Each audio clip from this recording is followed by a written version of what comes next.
कार्तिक मास के महीनामा छठी मैया आइली गाँव। कार्तिक मास के महीनामा छठी मैया आइली गाँव।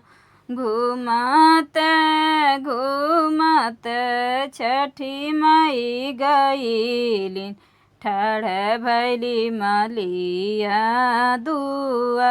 घूमत घूमत छठी माई गइली ठाढ़ भैली मलिया दुआ। मलिया जे गुछेला से हरावा छठी मैया मने मने मुसुका। मलिया जे गुछेला से हरावा छठी मैया मने मने मुसुका। छठी मैया मने मने मुसुका। कार्तिक मास के महीनामा छठी मैया आइली गाँव। कार्तिक मास के महीनामा छठी मैया आइली गाँव।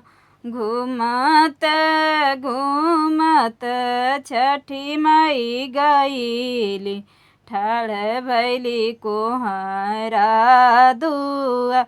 घूमत घूमत छठी माई गइली ठाढ़ भैली कोहरा दुआ।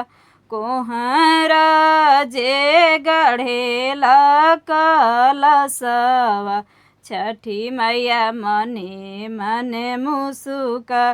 कोहरा जे गढ़ेला कलशवा छठी मैया मने मने मुसुका।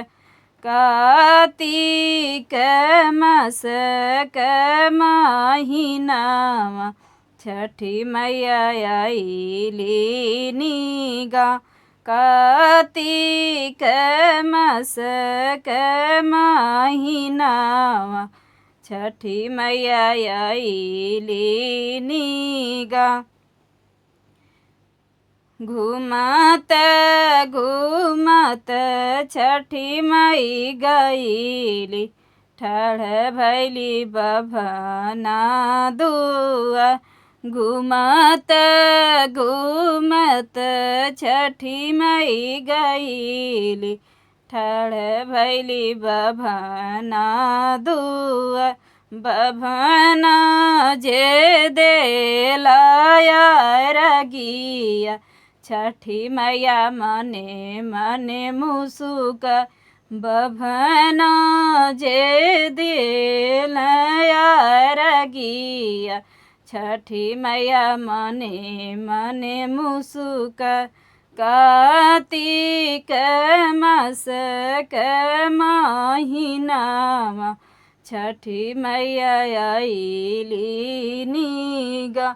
कार्तिक मास के महीनामा छठी मैया आइली गाँव।